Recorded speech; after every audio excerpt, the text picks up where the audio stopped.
Quick hatred guide, just build and gear. Not gonna go through optimizing GCDs and all that. You can just see that in a gameplay video. But basically, I'll start with this stuff.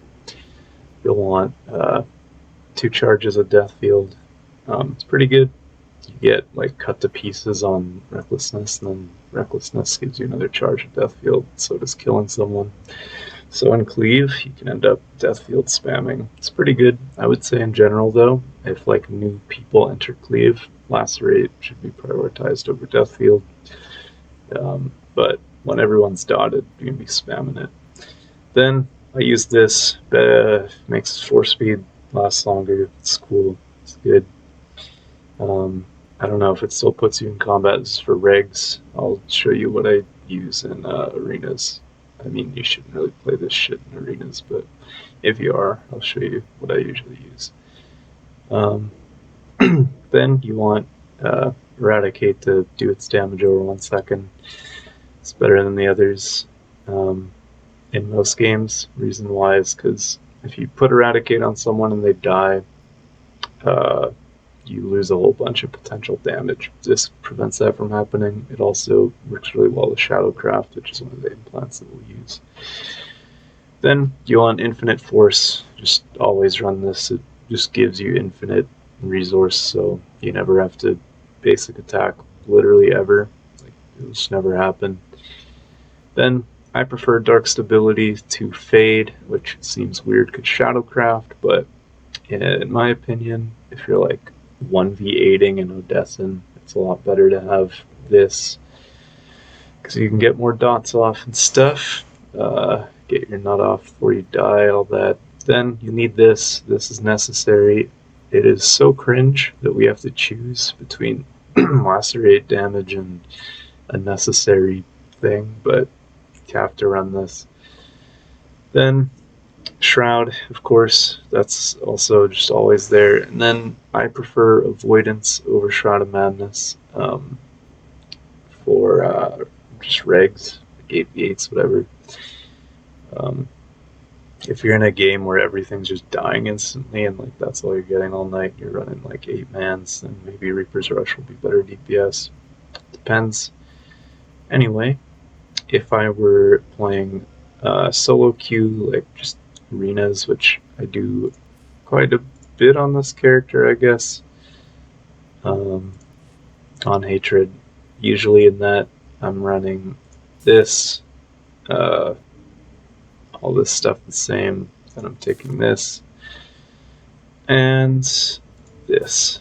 So this would be the like solo queue arenas build if you're trying to try hard and have a decent win rate.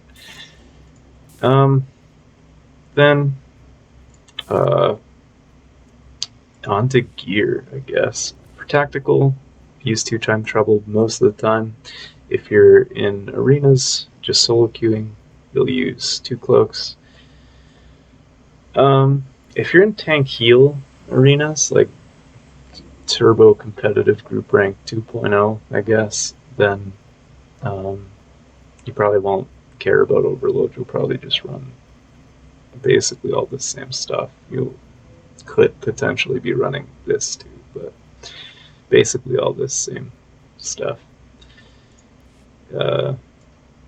Gear, yeah. 2-time trouble, it's best in slot like 90% of the time. I've heard arguments for overwhelming offense.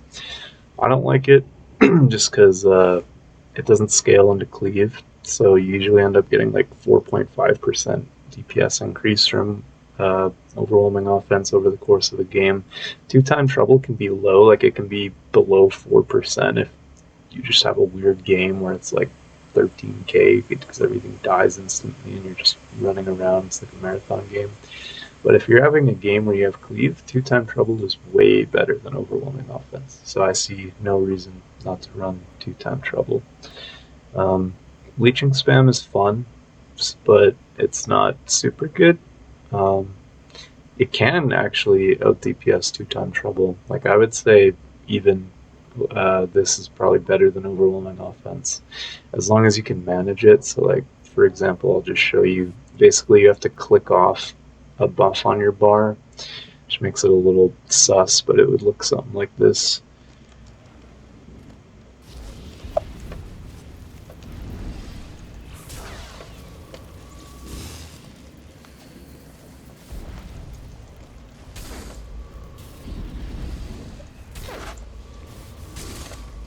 And I didn't get it there because this update sucks and the tertiary stat pool is trash, so my crit chance is garbage.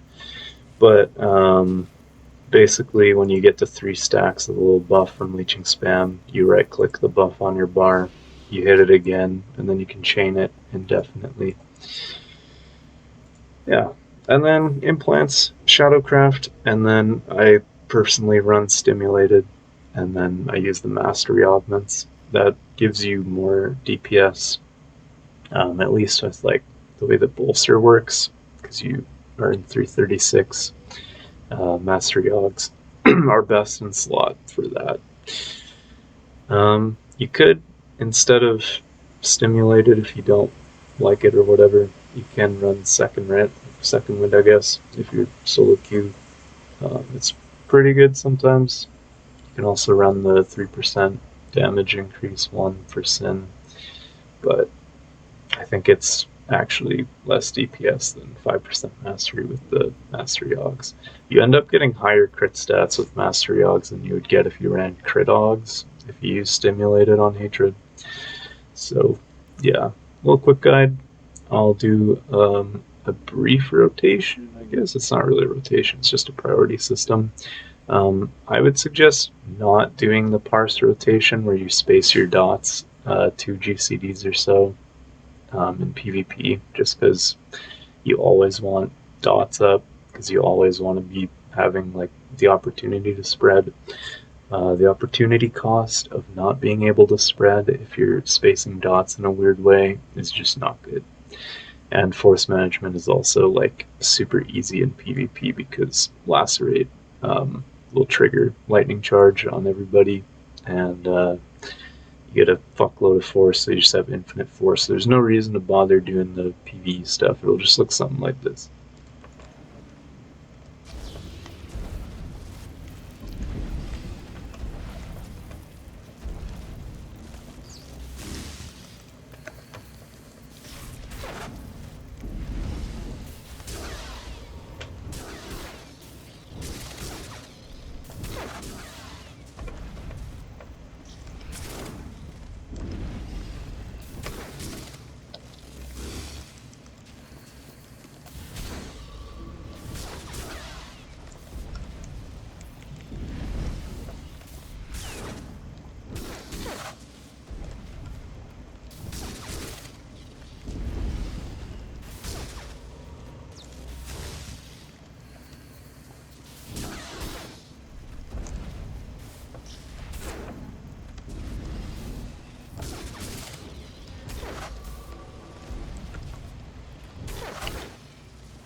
So yeah, there you go. One thing to note, you should probably float Deathfield and just watch the little death mark buff or debuff on your target's like portrait or whatever.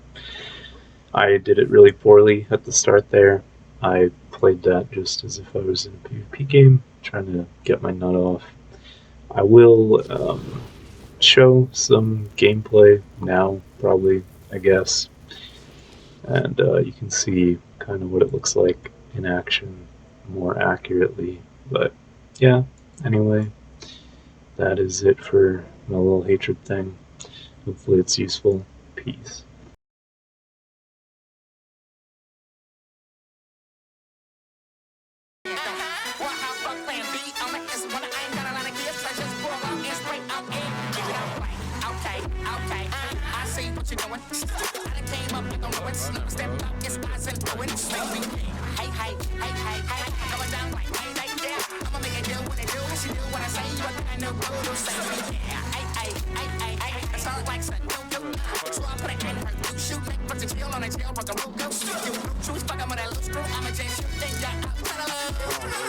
You was talking here, crypto, bills and ass up to the moon. They're like, who are you? It's Megan, yeah, everybody know what's in the Cobra clutch. Got the game on the cry, yeah. Any niggas outside,